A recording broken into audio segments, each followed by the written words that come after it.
So, hello everyone, and finally the release of The Fall Guy is here, and the widespread appreciation of Ryan Gosling. Better late than never. So, I'm going to take a look at his previous films and give them my personal ranking of which are my favourites. Now, big spoiler alert, I'm a massive fan, so I'm probably going to like them all, but which more than others? Let's have a look. So first off here, at number 10, we have The Grey Man from Netflix, I believe. Honestly, not a whole lot I remember at all. The only real reason, again, that I did watch this is because of Ryan Gosling. A very disposable action movie, and when I say I can't really remember anything, I do mean it. I say very just disposable film as you'd kind of expect from Netflix. Unfortunately, yeah, I can't even recommend it as a one-time watch. Next. And in at number 9, we have The Gangster Squad. This movie is very much style over substance, with undoubtedly quite an incredible lineup. We have Josh Brolin, Ryan Gosling, Emma Stone and Sean Penn, who is a pretty decent villain in here, to be fair. Beautiful aesthetics with location and costume, and generally just to look at, but no story to really keep you interested in what is happening. Recommended one-time watch though, so a little bit better. In at number 8, we have Crazy Stupid Love.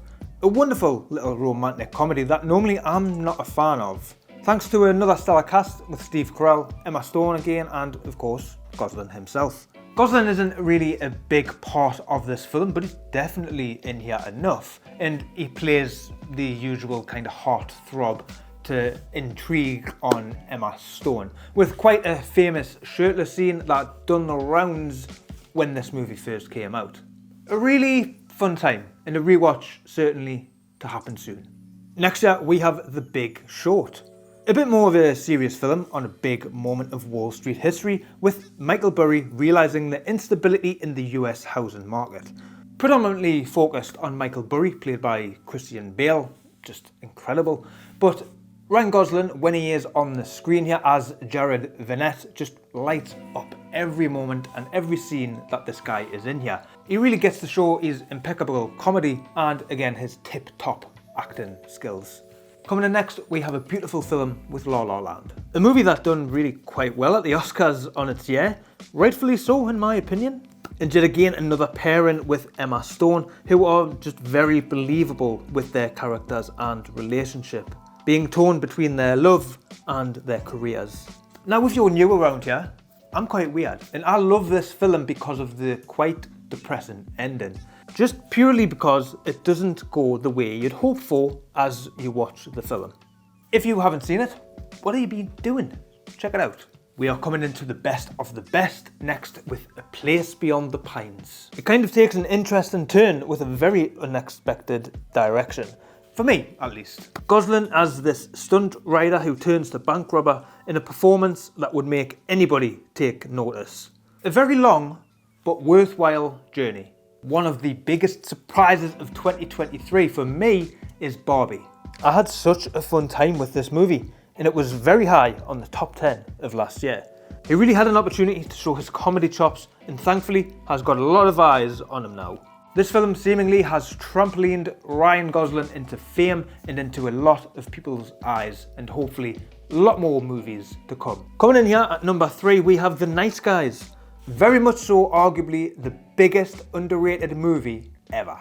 Ryan Gosling and Russell Crowe have such amazing chemistry as these two detectives that just should not work well together. But that is what Shane Black is just so good at doing. The little said about this film, the better. Not because it's bad, but because it's just so good and such a hidden gem. Please, if you haven't seen it, make sure you check this one out. Coming in at number 2, my first introduction to Ryan Gosling himself is Drive. I had heard so much about this film. And it's one of those where you think, oh yeah, can it really be that good? After a certain period of time, I stopped, I bought a Blu-ray, and well, I was blown away. Gosling barely speaks in this film in an incredibly subtle performance. I was obsessed with the main song and made me a big fan of synth music. A very beautiful movie, but an incredibly brutal one. Not for the faint of hearted. If you're a little bit sickly, maybe skip certain parts. For instance, a sequence with a shotgun, which I personally loved, a big thumbs up. And well, I don't know if you haven't guessed already, if you're asleep or something, but number 1, we have Blade Runner 2049. This movie was criminally underviewed at the cinema upon release.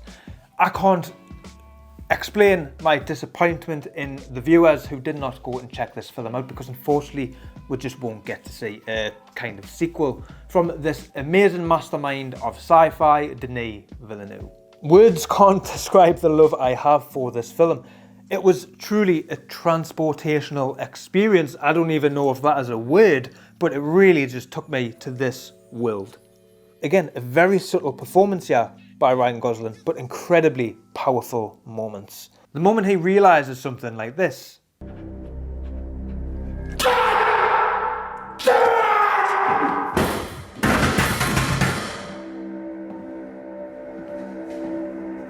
Just incredibly outstanding stuff, and as well as Ryan Gosling, amazing. But this movie, I think, really put Dave Bautista on the map as a real actor to take note. I could go on forever about this film, quite literally. But yeah, that is my number 1. Now, there is a lot of films, as I'm sure many of you are aware, that are missing from here. As much as I'm a huge fan of this guy, there's a lot of movies that I haven't seen. So which film that is not mentioned here should I check out next?